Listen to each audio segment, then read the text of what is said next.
have a model of a robot. We know how the robot can get position information. In this case, we use the wheel encoders, but there are other ways. We talked about compasses and accelerometers. But the robot also needs to know what the world around it looks like. And for that, you need sensors. And we are not going to be spending too much time modeling different kinds of sensors and see what is the difference between an infrared and an ultrasonic range sensor.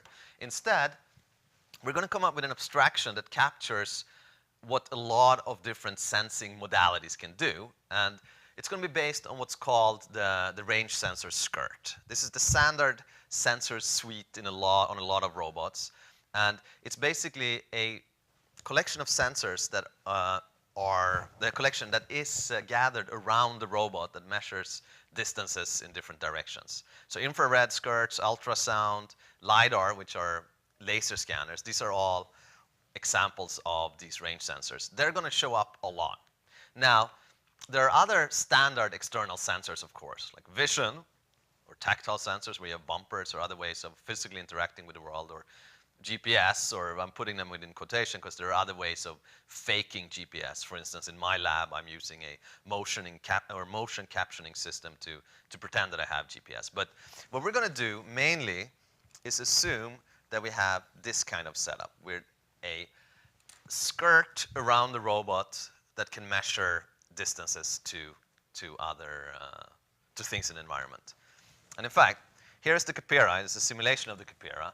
And the Capera in this case has a number of infrared sensors. And well, you see the cones. You have blue and red cones, and then you have red rectangles. The red rectangles are obstacles. And what we're going to be able to do is measure the direction and distance to obstacles.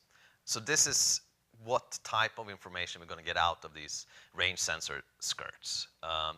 Over here on the right, you see two pictures of the sensing modalities that we had on the self-driving car that was developed at Georgia Tech. And we have laser scanners and radars and vision.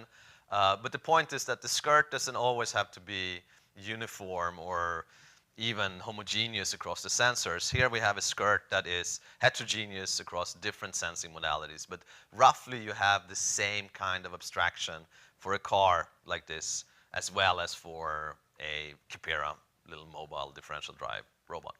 Okay, so that's fine. But we don't actually want to worry about particular sensors. We need to come up with an abstraction of this sensor skirt that makes sense and that we can reason about when we design our controllers. So what we're going to do is we're going to do or perform what's called the disk abstraction. So here's the robot sitting here in the middle. Around it are sensors. And in fact, if you look at this picture here, here are little infrared sensors. And in fact, here are ultrasonic sensors. So you see that scattered around this robot is a skirt of range sensors. They typically have an effective range, and we're going to abstract that and say there is a disk around the robot of a certain radius where the robot can see what's going on. Right? So this is this pinkish disk around the robot, and it can detect obstacles that are around it. So the two red symbols there are the obstacles. And in fact, what we can do is we can figure out how far away are the two obstacles. So D1 is the distance to obstacle 1, which is this guy, and this is obstacle 2. Well, okay, so I'm drawing with red, so it didn't show up. And phi 1 is the angle to that obstacle. Similarly, D2 is the distance to obstacle 2. Phi 2 is the angle to obstacle 2. One thing to keep in mind, though, is that the robot has its own coordinate system in the sense that if this is the x-axis of the robot right now, then phi 1 is measured relative to the robot's x-axis, so the robot's heading. Right? So we need to take that into account if we want to know globally where the obstacles are. So let's do that. If we have that, and if we know our own pose, so we know x, y, and phi, then since the measured headings to the obstacles, so this is phi 1 which we're measuring, and we're measuring this relative to our own orientation. Let's say that our orientation is this, right? So here is phi, and here is phi 2, say. Then, of course, the actual direction to obstacle 2 is going to be phi 2 plus phi.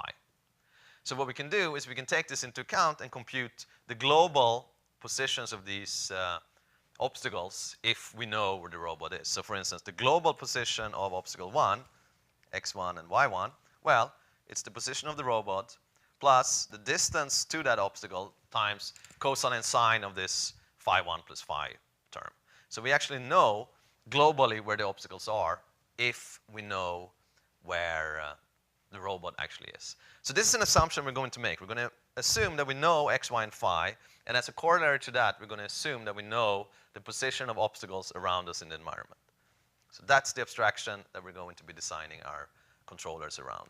And I just want to show you an amusing example of this. This is known as the rendezvous problem in multi-agent robotics, where you have lots of robots that are supposed to meet at the common location, but they're not allowed to talk. They're not allowed to agree on where this should be by chatting. Instead, they have to move in such a way that they end up meeting in the same location. And one way of doing this is to assume that you have a range sensor disk around you. And then when you see other robots in that disk, instead of thinking of them as obstacles, we think of them as buddies. So what we're going to do, each robot is going to aim towards the center of gravity of all its neighbors, so everyone that is in that disk. And because of the disk assumption or the disk abstraction that we just talked about, we can actually compute where the center of gravity is of our neighbors. So here's an example of what this looks like. Every robot is shrinking down all the robots shrink down to meet at the same point without any communication, simply by taking the disk around them, looking where are my neighbors in that disk, and now we know how to compute that, and then computing the center of gravity of my neighbors and aiming towards said center of gravity. Okay, now we have a robot model. We have a model for figuring out how to know where the robot is. We have a model for how do we know where obstacles and things in the environment are. Now, we can use these things, of course, to actually start designing controllers. So that's what we're going to have to do next. I do want to point out, though, that the model, the wheel encoder, and the disk abstraction, these are but an example of what you can do and how you should make these kinds of abstractions. But for different kinds of robots, different types of models and abstractions may be appropriate.